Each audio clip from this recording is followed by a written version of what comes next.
Hello students. सबसे पहले इस कोरोना के घड़ी में स्टे एट होम। और जहाँ तक आपकी पढ़ाई का सवाल है तो हम वीडियो लेक्चर बना के अब तक पहुँचने की कोशिश कर रहे हैं। और इस डायरेक्शन में ये मेरा फर्स्ट लेक्चर है जो डीएससी पेपर 3 का बनाने की कोशिश कर रहा हूँ मैं।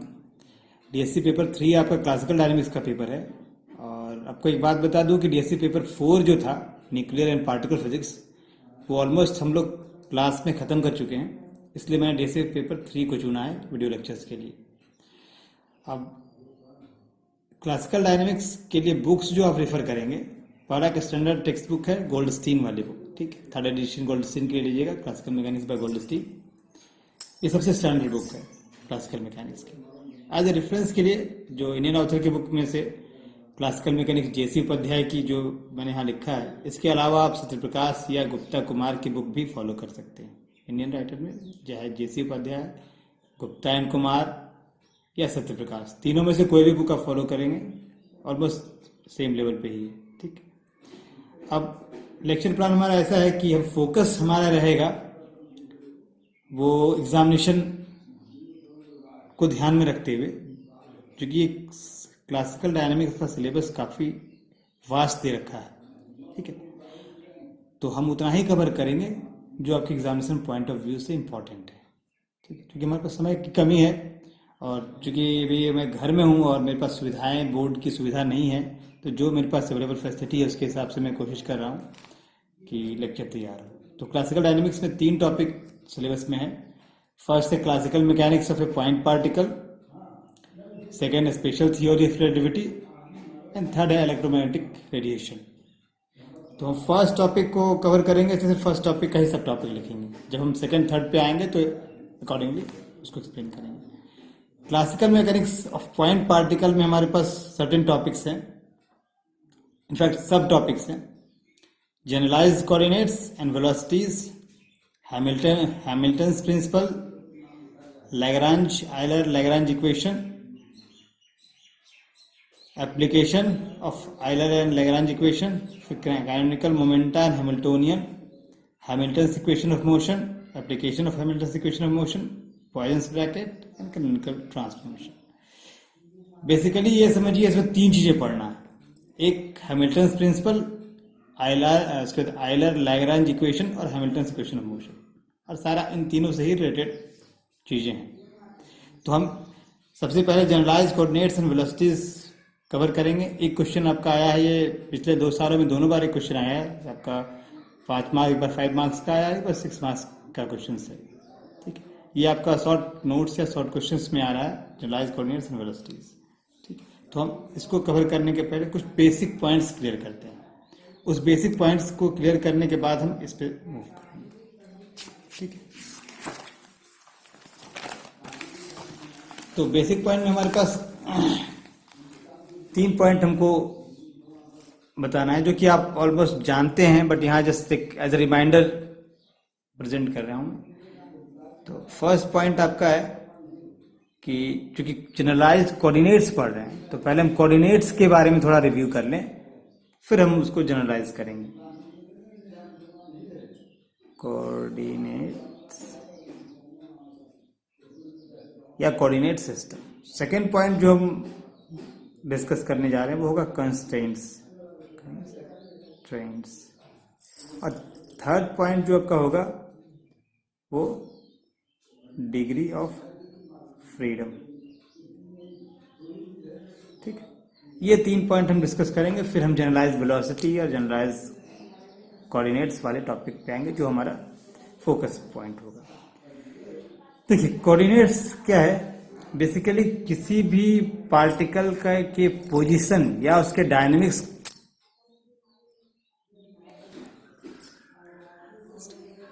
हाँ, तो कोऑर्डिनेट्स क्या है, किसी भी पार्टिकल के पोजीशन को दिखाने के लिए या उसके डायनेमिक्स को बताने के लिए हमें कोऑर्डिनेट सिस्टम की जरूरत पड़ती है।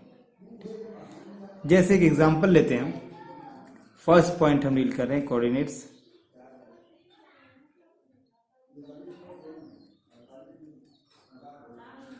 इसमें एग्जांपल एक ले रहे हैं, मोशन या ए particle in fact a free particle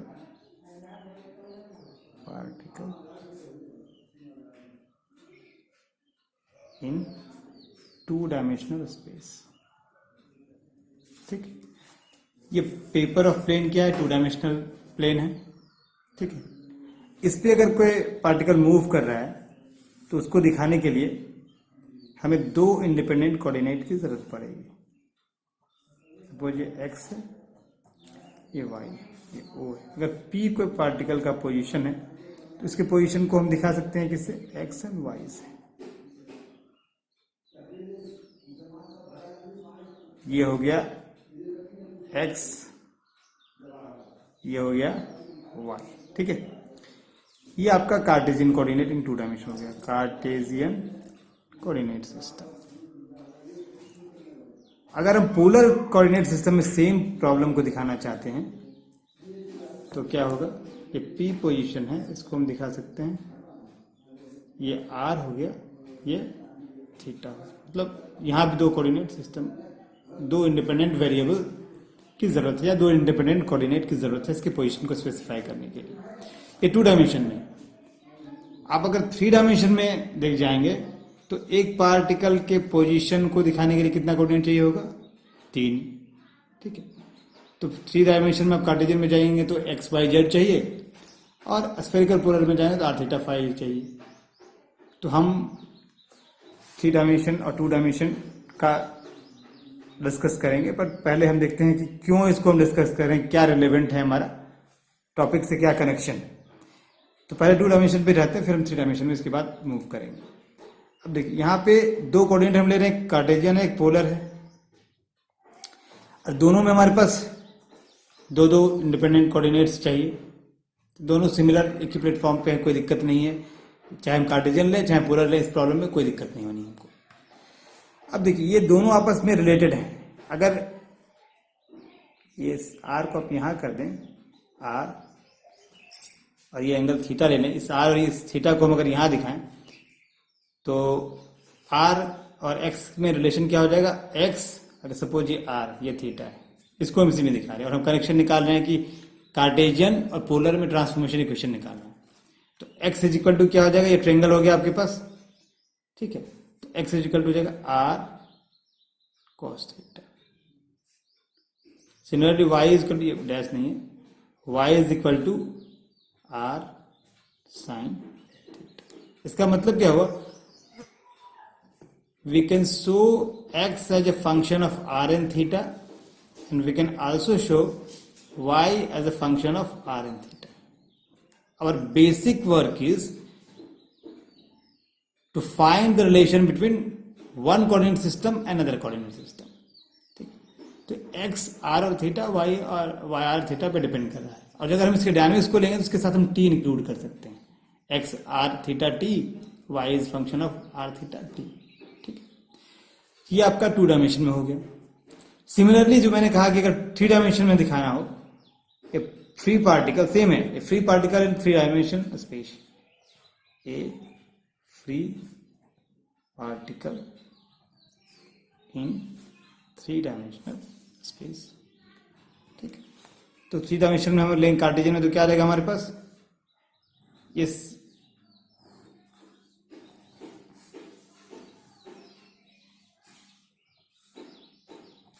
x Y Z. और यहां सपोज कोई पॉइंट है, क्योंकि टू डायमेंशनल प्लेन है तो थ्री डायमेंशनल ड्रॉ करना थोड़ा सा टू डायमेंशनल प्लेन पे दिक्कत है। ये देखिए ये दो प्लेन है और ये लाइन ऐसे होना चाहिए बेसिकली, तीनों कोऑर्डिनेट सिस्टम के तीनों जो एक्सिस हैं वो एक दूसरे के परपेंडिकुलर होंगे, बट हम चूंकि दो टू डायमेंशनल प्लेन पे लिख रहे हैं तो हम इस तरह का लाइन ड्रॉ नहीं कर सकते। ये इंडिकेटिव लाइन है, इस लाइन को हम ऐसे दिखा रहे हैं, मतलब तीनों एक्सिस आपस में परपेंडिकुलर है। ये सब बातें आपको पहले से पता है। अब देखिए पी को दिखाने के लिए पॉइंट एक्स वाई जेड आपके पास 3 पॉइंट चाहिए, जैसे यहाँ 2 पॉइंट चाहिए थे, यहाँ 3 पॉइंट चाहिए। तो टू डायमेंशनल स्पेस में आपको एक फ्री पार्टिकल को के पोजीशन को स्पेसिफाई करने के लिए 2 कोऑर्डिनेट चाहिए, थ्री डायमेंशन में आपको 3 कोऑर्डिनेट चाहिए। ये पॉइंट नोट करने वाली बात है, इसको हम यूज करेंगे। ये कार्टेशियन में हो गया। ठीक है, आप थ्री डायमेंशन में आपके पास आता है स्फेरिकल पोलर कोऑर्डिनेट, वहां भी अगर हम दिखाना चाहेंगे एक बार आप रिव्यू कीजिएगा इन कोऑर्डिनेट सिस्टम को। इसके में डिटेल में मैं नहीं जाऊंगा कि कैसे ट्रांसफॉर्मेशन इक्वेशन लिखते हैं। तो अगर आपको कोई दिक्कत हो जो मैं लिखने जा रहा हूँ ट्रांसफॉर्मेशन इक्वेशन में डायरेक्ट लिखूंगा। अगर आपको उसको डिराइव करने में दिक्कत हो तो जब आप यूट्यूब पे वीडियो देखेंगे तो आप उसमें कमेंट बॉक्स में कमेंट कर सकते हैं कि सर मुझे ये चीज़ नहीं समझ में आया, या ये आपको ये मुझे फिर से बता दीजिए, ठीक है। तो मैं आपको रिप्लाई कर दूंगा, या तो मेरे व्हाट्सअप में आप क्वेश्चन पुट कर सकते हैं, ठीक है। एक्स वाई जेड रहने देता हूँ। ये स्फेरिकल पोलर कोऑर्डिनेट लेते हैं तो इसमें हमारे पास क्या कोऑर्डिनेट होता है, आर थीटा फाई। ये spherical polar coordinates X Y Z मैंने इसलिए रखा है ताकि रिलेशन दिखा सकूं उसमें। Spherical polar coordinates. तो देखिए सिर्फ मैं डायग्राम के मदद से दिखाता हूं। अब इसमें आर कहाँ है, ये आर तो देखिए आपके पास ये है, ये आर हो गया, ठीक है। और अब यहां से अगर आप एक perpendicular line X Y plane पे खींच रहे हैं, ठीक है, ये आपने एक्स वाई प्लेन पे लाइन खींच दिया और इसको ये मिला दीजिए। ये आर हो गया, this angle is theta, this angle is phi, ठीक। ये थीटा आपका कहां से कहां जा रहा है, अगर ये ओरिजिन है जेड एक्सिस है, जेड का नेगेटिव एक्सिस है, तो थीटा आपका जाएगा -π/2 से +π/2। ये -π/2 से +π/2, ठीक है। फाई क्या है, कंप्लीट राउंड लेगा। फाई का वैल्यू हो जाएगा 0 से 2π। अब आपको याद होगा कि इसको स्फेरिकल पोलर क्यों कहते हैं। आप देखिए यहाँ पे फिगर बनाना थोड़ा मुश्किल है, बट समझने की कोशिश कीजिए कि स्फेरिकल पोलर मतलब स्फीयर बनेगा। देखिए अगर ये पी पोजीशन है, ठीक है, ये मैंने थीटा का वैल्यू कितना लेना है मुझे, +π/2 से -π/2 या -π/2 से +π/2। ये अगर ये चांद टाइप का हो गया, अब इसको ये थीटा का वैल्यू लिया हमने, ठीक है। थीटा मतलब ये वैल्यू हो सकता है, ये वैल्यू हो सकता है, ये वैल्यू हो सकता है, ये वैल्यू इस तरह का है। तो ये लाइन है, एक चांद शेप हो गया। अब फाई पे आ जाइए। फाई क्या होगा, इसको मूव करना है, ऐसे ऐसे मूव करेंगे आप, ठीक है। ऐसे मूव करते जाएंगे तो ये मूव करता हुआ पोजिशन यहाँ आएगा, ये चांद यहाँ आएगा, यहाँ आएगा, और ये पूरे का स्फीयर का शेप ले लेगा। तो ये हमारा स्फेरिकल पोलर इसलिए इसको कहा जाता है। अब इसमें ट्रांसमिशन रिलेशन कैसे आएगा, यहां से परपेंडिकुलर डालिए और ये परपेंडिकुलर,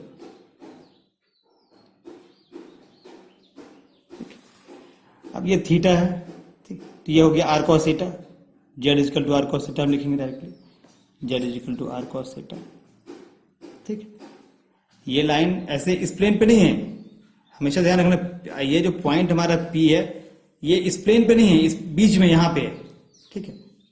तो ये अगर इस लाइन के साथ है तो इस लाइन के साथ बनाएगा कॉस थीटा, और नीचे वाला लाइन इसके साथ बनाएगा, यह हो गया आपका आर साइन थीटा। अब इसको इसके साथ लीजिए तो x बराबर क्या आ जाएगा, आर साइन थीटा और cos phi, R sine theta cos phi.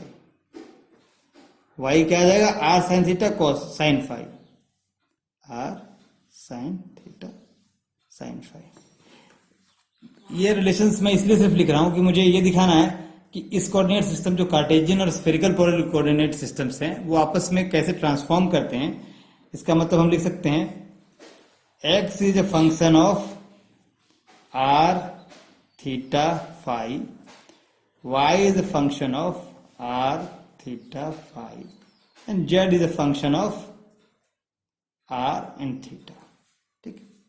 And अगर टाइम को इंक्लूड करते हैं, अगर हम इसके डायनेमिक्स को इंक्लूड करते हैं तो we can include the time variable, time coordinate also, R theta phi and T, R theta phi and T, R theta and T.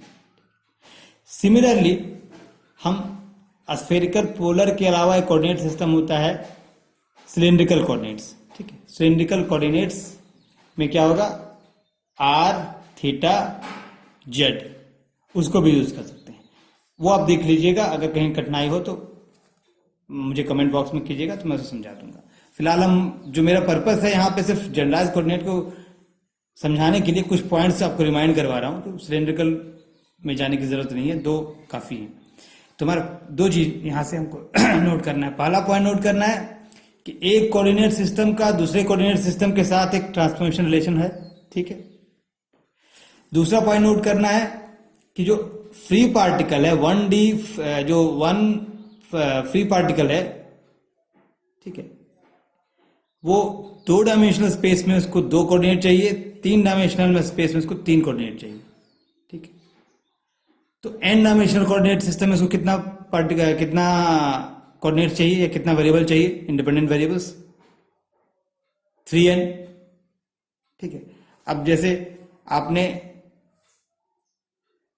एक पार्टिकल लिया तो 3 डायमेंशन में XYZ आ गए। अगर हम 2 पार्टिकल लेते, 2 पार्टिकल को की पोजीशन को स्पेसिफाई करने के लिए पहला पार्टिकल के लिए 3 कोऑर्डिनेट और दूसरा पार्टिकल के लिए 3 कोऑर्डिनेट, कितने हो गए 3 × 2 6 कोऑर्डिनेट्स। सिमिलरली अगर आप 3 पार्टिकल 3 फ्री पार्टिकल ले लें, ठीक है, 3 फ्री पार्टिकल अगर आप लेंगे तो फर्स्ट पार्टिकल के लिए 3 कोऑर्डिनेट, सेकेंड पार्टिकल के लिए 3 कोऑर्डिनेट और थर्ड पार्टिकल के लिए 3 कोऑर्डिनेट, तो आपको 9 कोऑर्डिनेट की जरूरत है। मतलब 3 × नंबर ऑफ पार्टिकल्स। अगर हम नंबर ऑफ पार्टिकल्स n कर दें तो टोटल नंबर ऑफ वेरिएबल या कोऑर्डिनेट हमको चाहिए वो कितना हो जाएगा 3n, ठीक है। तो अब हम देखिए लिखते हैं 1 पार्टिकल, शॉर्ट में लिख रहे हैं 1 पार्टिकल का जो सिस्टम है, अगर 3 डायमेंशन में हम उसको ले रहे हैं तो हमारे पास 3 कोऑर्डिनेट या 3 वेरिएबल्स चाहिए, 3 कोऑर्डिनेट्स या कोऑर्डिनेट्स का मतलब है इंडिपेंडेंट वेरिएबल्स। XYZ आपस में, r थीटा फाई आपस में इंडिपेंडेंट है, दूसरे पे डिपेंड नहीं करेंगे। XYZ आपस में इंडिपेंडेंट है। तो 3 कोऑर्डिनेट्स मतलब 3 × 1 हुआ, 1 पार्टिकल। इसलिए सिमिलरली अगर 2 पार्टिकल आप लेते हैं 3 डायमेंशनल स्पेस में तो क्या आएगा 6 कोऑर्डिनेट्स। क्यों आया 6? 3 × 2। अगर 3 पार्टिकल आप लेंगे तो क्या आ जाएगा 3 डायमेंशन में 9 कोऑर्डिनेट्स। 9 कोऑर्डिनेट्स कहां से आया 3 × 3।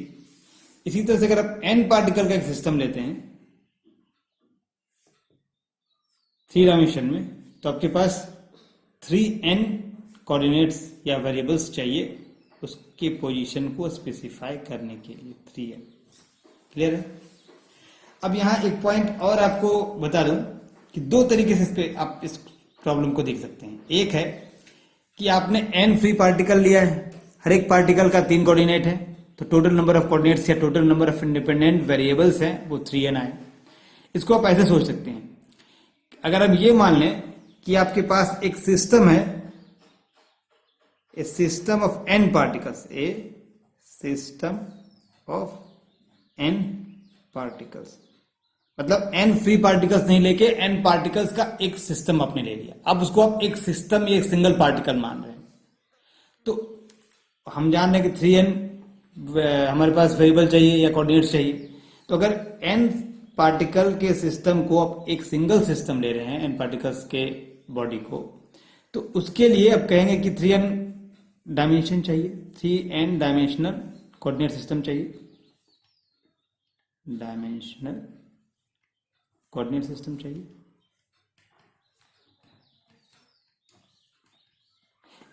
सारे के लिए भी काम कर सकते थे। 1 का तो ठीक है 3 हो गया। अगर जब हमने 2 पार्टिकल के फ्री पार्टिकल लिया था 6 कोऑर्डिनेट चाहिए था। अगर हम 2 पार्टिकल का कंबाइन फॉर्म लें, ठीक है, 2 पार्टिकल को एज ए सिस्टम लें, सिस्टम ऑफ 2 पार्टिकल्स, तो हम कह सकते हैं हमको उसको के पोजीशन को या डायनेमिक्स को एक्सप्लेन करने के लिए 6 डायमेंशनल कोऑर्डिनेट सिस्टम की जरूरत होगी। 3 पार्टिकल वाला अगर सिमिलरली हम एक्सप्लेन करें तो कहेंगे 3 पार्टिकल का अगर सिस्टम हो, उसको सिंगल पार्टिकल मानेंगे, तो उसको एक्सप्लेन करने के लिए हमारे पास 9 डायमेंशनल कोऑर्डिनेट सिस्टम चाहिए। सिमिलरली हमने कहा कि अगर n पार्टिकल का सिस्टम है तो उसको एक्सप्लेन करने के लिए हमें 3n डायमेंशनल कोऑर्डिनेट सिस्टम की जरूरत होगी। ऐसे कोऑर्डिनेट सिस्टम के लिए एक वर्ड यूज होता है कन्फिगुरेशन स्पेस, कन्फिगुरेशन स्पेस, ठीक है। तो इसको मैं एक लाइन डिफाइन करके, क्योंकि ये वर्ड यूज होगा। इसके अलावा एक होता है फेज स्पेस। आप ऑलरेडी इन चीजों के फेमिलियर हैं, कन्फिगरेशन स्पेस, फेज स्पेस, बस चूंकि हम यूज करेंगे तो हम बस टर्म को एक बार रिमाइंड करवा दे रहे हैं आप लोग को।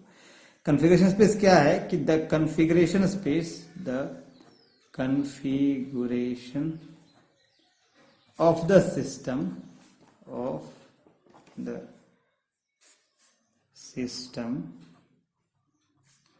of n particles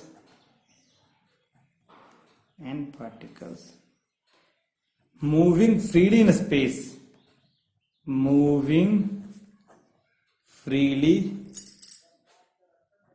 space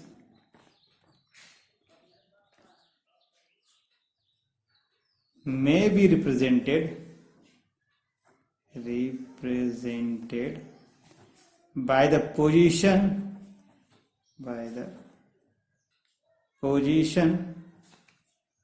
of a single point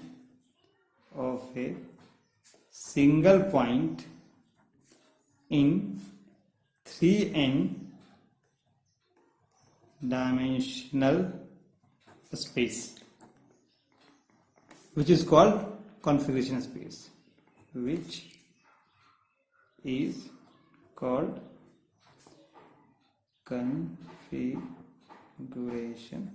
configuration space। ठीक, एक बात आप हमेशा नोट करते जाइए, हमारा पर्पस है यहाँ पे क्या देखना कि कोऑर्डिनेट सिस्टम, दो कोऑर्डिनेट सिस्टम के बीच, उनके वेरिएबल्स के बीच एक रिलेशन, एक ट्रांसफॉर्मेशन रिलेशन है। फर्स्ट पॉइंट नोट किया हमने। सेकेंड पॉइंट हमने देखा कि एन पार्टिकल सिस्टम हो तो कितना डायमेंशन या कितना कोऑर्डिनेट्स की जरूरत होगी, 2 पॉइंट। थर्ड पॉइंट हमने जो नोट किया है कि ये जो पार्टिकल्स आप कह रहे हैं सारे फ्री पार्टिकल्स, यहां आपने कोई रिस्ट्रिक्शंस नहीं लगाया है, कोई कंस्ट्रेंट्स नहीं लगाया। एक वर्ड यूज करेंगे हम, कंस्ट्रेंट। ठीक है, अगर हम इस पे रिस्ट्रिक्शन लगाते हैं तो हमारे नंबर ऑफ वेरिएबल या नंबर ऑफ इंडिपेंडेंट कोऑर्डिनेट्स पे क्या इफेक्ट पड़ेगा वो हम देखते हैं। तो सबसे पहले जानना है कंस्ट्रेंट्स है क्या। ठीक है, कंस्ट्रेंट्स का मतलब मोशन को आप रिस्ट्रिक्ट कर रहे हैं। ठीक है, जैसे हमने अभी कहा कि एग्जांपल हमारा क्या था 2 डायमेंशन वाले केस में कि पोजीशन ऑफ ए पार्टिकल या dynamics of a particle in a 2 dimensional plane. ठीक है, तो हमने 3 डायमेंशन नहीं लेके 2 डायमेंशन लिया है इनिशियली। अब उसको अगर हम रिस्ट्रिक्ट कर दें कि जो 2 डायमेंशन में भी है वो सर्कुलर पाथ पे ही रहेगा। जनरल क्वेश्चन था कि dynamics of a particle in a plane में कहीं भी मूव कर सकता है, लेकिन अगर आप उस पर रिस्ट्रिक्शन डाल दें कि प्लेन के एक सर्कुलर पाथ पे ही वो मूव कर सकता है। ठीक है, तो उसका सपोज अब पार्टिकल का मोशन जो है वो इस प्लेन पे है, लेकिन इस प्लेन के सर्कुलर पाथ पे ही है। ठीक है, अब यहां पे देखिए, अगर आप कार्टेशियन कोऑर्डिनेट्स लेंगे तो आप अभी भी आपको 2 कोऑर्डिनेट चाहिए होगा इसको एक्सप्लेन करने के लिए, एक्स एंड वाई, इसके पोजीशन को निकालने के लिए। लेकिन अगर आप स्फेरिकल यहां 2 डायमेंशन है तो पोलर कोऑर्डिनेट्स में अगर ले रहे हैं तो आपके पास सिर्फ और सिर्फ थीटा चाहिए इसके पोजीशन को निकालने के लिए। सिर्फ थीटा वेरी कर रहा है, एक ही वेरिएबल आपके पास है थीटा। तो मिनिमम नंबर अगर आपसे मैं कहूं कि मिनिमम नंबर कंस्टेंट लगाने के बाद आपका क्या था, वो 2 कोऑर्डिनेट्स थे प्लेन में, जो भी हमने यहां देखा था कि 2 डायमेंशनल में इसको 2 वेरिएबल्स से एक्सप्लेन कर सकते हैं। अगर हमने एक कंस्टेंट लगा दिया कि पार्टिकल 2 डायमेंशन के सर्कुलर पाथ पे मूव करेगा, तो हमारे पास सिर्फ एक वेरिएबल ही काफी है इसके पोजीशन को बताने के लिए। वहां आर थीटा लिए थे पोलर में, यहां सिर्फ थीटा बचेगा। क्यों? क्योंकि हमने कंस्टेंट क्या लगाया, R is equal to a fix कर दिया। ठीक है, चलिए तो पहले हम कंस्टेंट्स का लिखते हैं कि कंस्टेंट्स क्या करता है। कंस्टेंट्स क्या है? The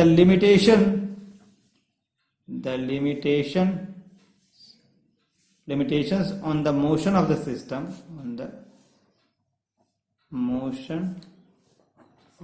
a system are called constraints, and the motion is said to be constraint। ठीक है, अब एग्जांपल ऑफ 2 डायमेंशनल वाला हम ले रहे थे, 2 डायमेंशनल मोशन की बात कर रहे हैं हम, जो जहां से हमने स्टार्ट किया था। तब हमने क्या कहा था कि पोजीशन आप ले रहे हैं, पोजीशन या डायनेमिक्स आप ले रहे हैं 2 डायमेंशनल प्लेन पे सिंगल पार्टिकल का। अभी हम सिंगल पार्टिकल का 2 डायमेंशनल पे ले रहे हैं, बट कंस्ट्रेंट क्या कर रहे हैं, मोशन ऑफ ए पार्टिकल, वहां फ्री पार्टिकल थे, यहाँ है ऑफ ए पार्टिकल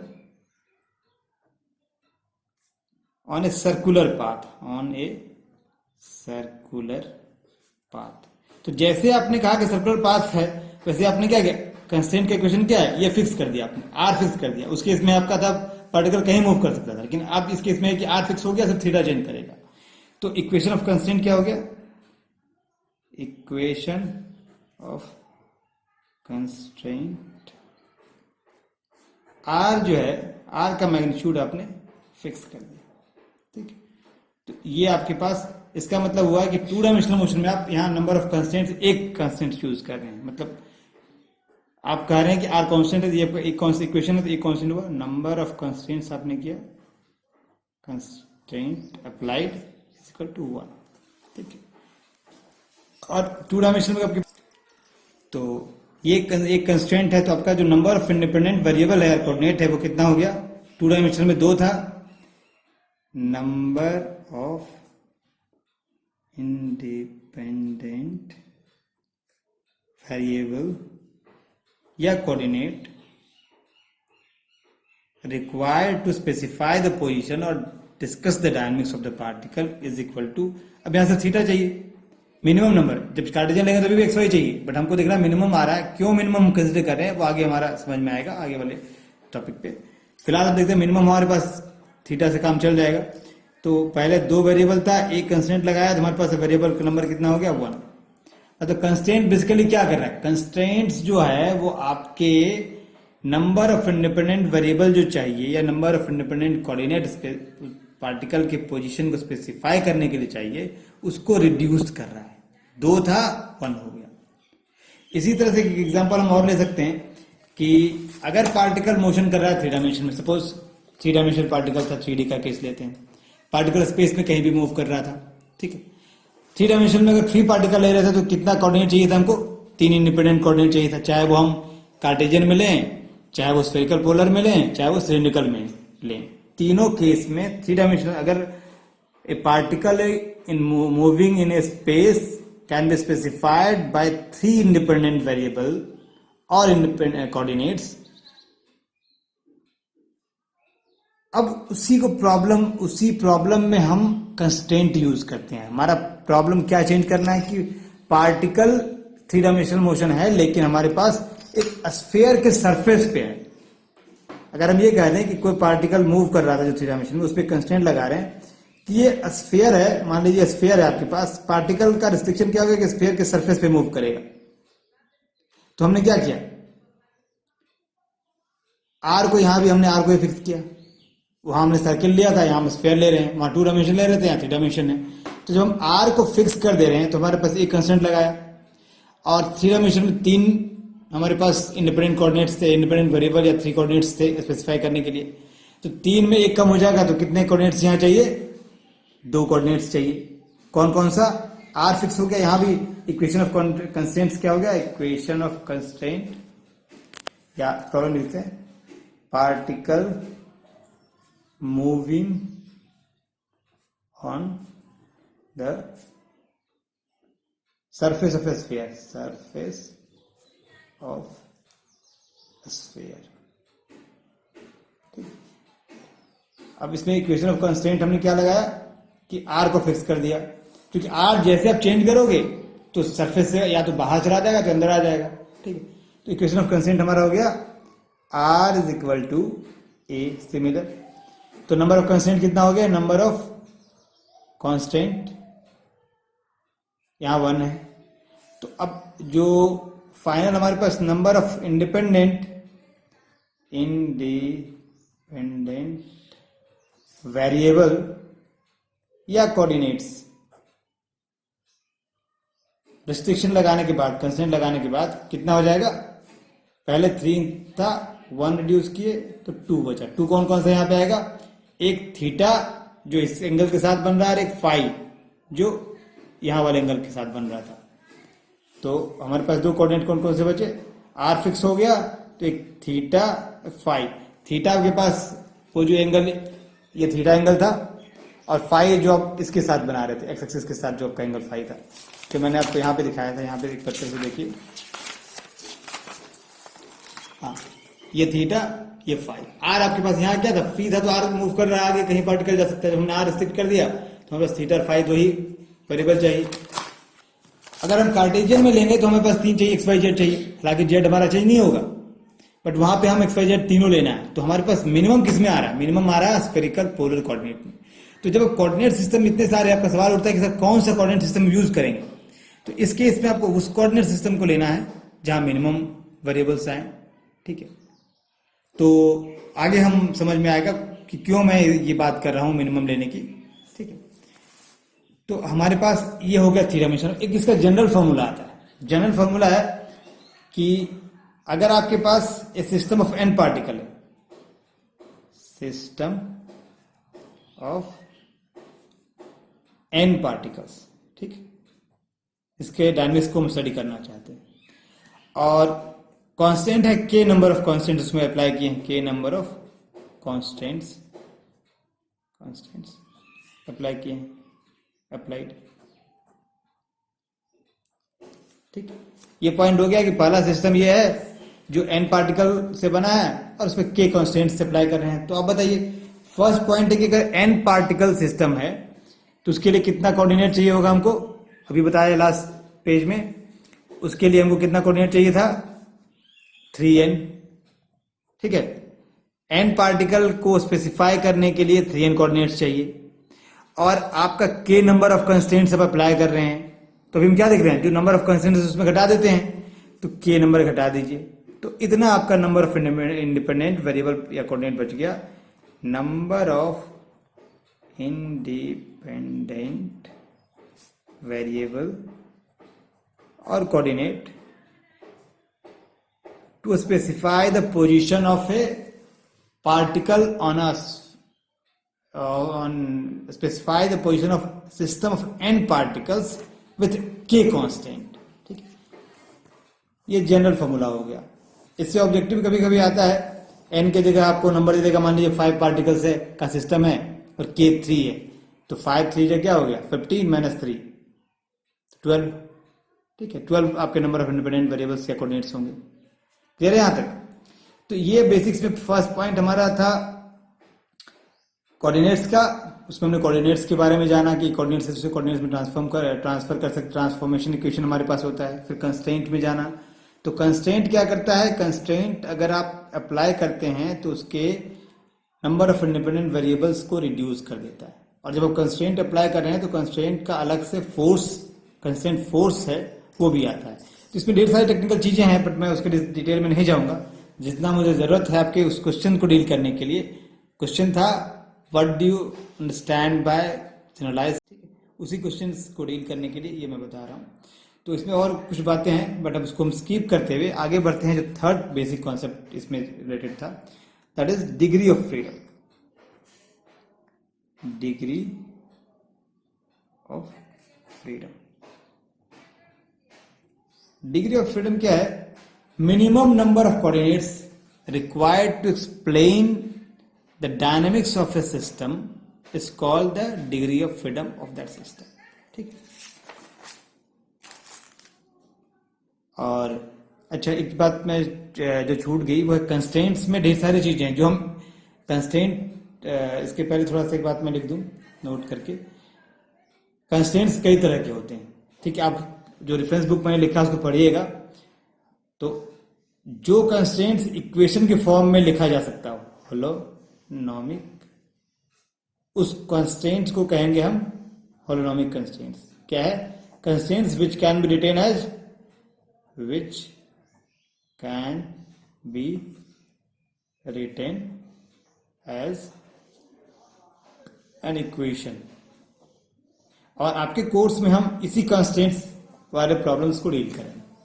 ऐसा कंस्टेंट्स जो कि इक्वेशन के फॉर्म, यहाँ क्या R is equal to equation के फॉर्म में लिख रहे हैं, तो इस कांस्टेंट को होलोनॉमिक कांस्टेंट कहते हैं, और इसी से रिलेटेड चीजों को पढ़ना है। इसके अलावा आपके पास अगर इक्वेशन के फॉर्म में नहीं लिख सकते हैं कंस्टेंट को, ठीक है, तो आपको उसको नॉन होलोनॉमिक कहेंगे। तो एक बार उसको पढ़िएगा।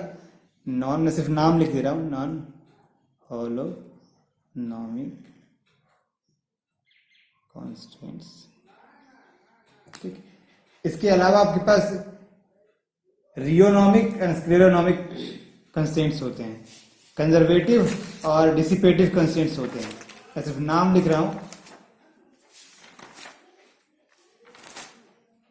हाँ, इसके अलावा रियोनॉमस कंस्ट्रेंट्स एक होता है, तो और स्क्लेरोनॉमस कंस्ट्रेंट। देखिए बेसिक चीज क्या है, जैसे होलोनॉमिक में था कि कंस्ट्रेंट को इक्वेशन के फॉर्म में लिख सकते हैं, नॉन होलोनॉमिक में है कि आप इक्वेशन के फॉर्म में नहीं लिख सकते हैं। तो कैसे लिखेंगे, इक्वालिटी के फॉर्म, इनइक्वालिटी के फॉर्म में लिख सकते हैं। रियोनॉमस में क्या है, जो आपका कंस्ट्रेंट होगा वो टाइम पे एक्सप्लिसिटली डिपेंड करेगा, टाइम पे, that will depend explicitly on time. और जो स्क्लेरोनॉमस होगा वो टाइम पे डिपेंड नहीं करेगा। ये बेसिक फंडा है, बाकी आप चीजें पढ़े, एग्जांपल्स पढ़ेंगे तो पता चल जाएगा। ये डिटेल में आपके कब से क्वेश्चंस में नहीं आया अभी तक, तो एक बार पढ़िएगा, कोई डाउट हो तो मैं फिर उसे समझाऊंगा। इतना जान लीजिए, होलोनॉमिक जिसको हम इक्वेशन के फॉर्म में लिख सकते हैं, नॉन होलोनॉमिक जिसको हम इक्वेशन के फॉर्म में नहीं लिख सकते हैं। रियोनॉमस वो कंस्ट्रेंट जो टाइम डिपेंडेंट हो, स्क्लेरोनॉमस जो टाइम इंडिपेंडेंट हो, जो कंस्ट्रेंट टाइम पे डिपेंड नहीं करता हो। इसके अलावा दो कंस्ट्रेंट्स है, conservative constraints and dissipative constraints. तो कंजर्वेटिव कंस्ट्रेंट्स जो हैं उसमें टोटल मैकेनिकल एनर्जी जो होगा वो कंजर्व करेगा, टोटल मैकेनिकल एनर्जी कंजर्व करेगा, कंजर्व्ड, ठीक है। और डिसिपेटिव में टोटल मैकेनिकल एनर्जी कंजर्व नहीं करेगा। बस इतनी बात, जो इसका मेन थीम है इतना ही है, ठीक है। नंबर ऑफ कॉन्स्टेंट्स, जो कि ऑब्जेक्टिव में हो सकता है, अभी तक तो 2 साल सेमेस्टर सिस्टम लागू होने के बाद नहीं आया, बट आता है तो आप इसके डेफिनेशंस को याद रखिए। सिंपल है, एक बार बुक को पढ़िएगा। कोई डाउट हो तो मुझे कमेंट बॉक्स में लिखिएगा या व्हाट्सएप पे लिखिएगा। लास्ट टॉपिक जो रिव्यू का मैं इस ब्रीफ बेसिक कॉन्सेप्ट्स का था वो डिग्री ऑफ फ्रीडम था। तो डिग्री ऑफ फ्रीडम मैंने क्या बताया कि the minimum number of independent coordinates, the minimum number of independent coordinates required to specify the position of a system, the minimum number of independent coordinates required to specify the position of a dynamical system consisting of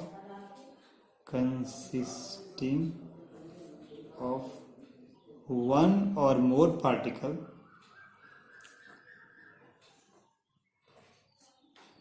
and compatible with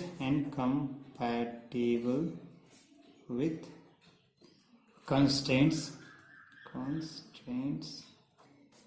is called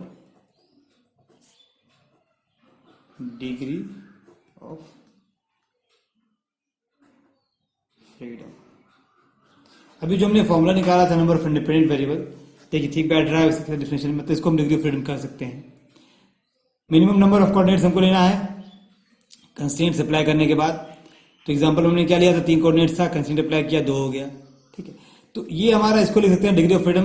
अगर n particle system है, k constraints है, तो degree of freedom क्या हो जाएगा, 3n-k। तो ये हमारा आ गया। अगर इसको हम डिग्री ऑफ फ्रीडम को DOF से दिखाएं, तो अगर आपको ये कहें कि अगर 3 डायमेंशनल मोशन, 3 डायमेंशनल स्पेस में हम एक पार्टिकल का मोशन कंसिडर करें, एग्जाम्पल ले लेते हैं।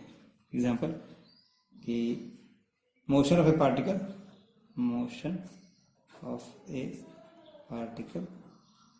इन 3 डायमेंशनल स्पेस, ठीक।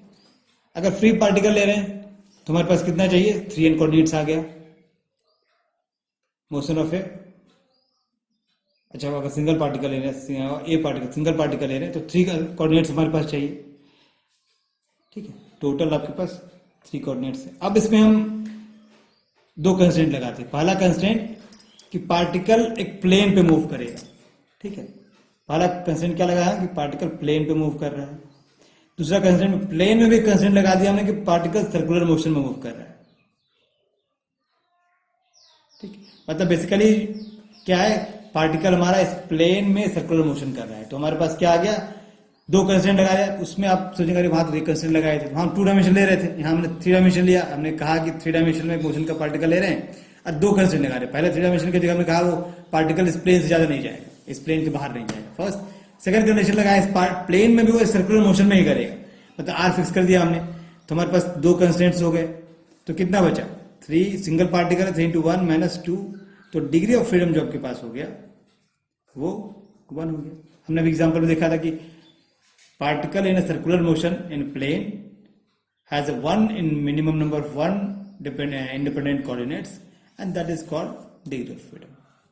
ये कॉन्सेप्ट्स आपके बेसिक क्लियर हो गए। अब हम नेक्स्ट लेक्चर में जनरलाइज कोऑर्डिनेट्स और जनरलाइज वेलोसिटीज के बारे में डिस्कस करेंगे, जो कि आपके क्वेश्चंस आया है 2 साल, दोनों साल, पिछले 2 साल में वो क्वेश्चंस आया है। तो ये आपका बेसिक था, ये सिर्फ आपको समझना है, ठीक है। और मैं एक और काम कर सकता हूँ कि आप वीडियो जब देखेंगे सिर्फ देखिए, लिखने की जरूरत नहीं है। अगर आप चाहेंगे तो जो मैं यहाँ नोट्स बना रहा हूँ उसको स्कैन करके PDF फाइल आपके व्हाट्सएप ग्रुप पे डाल दूंगा, ठीक है। चलिए नेक्स्ट लेक्चर मिलते हैं, ओके बाय।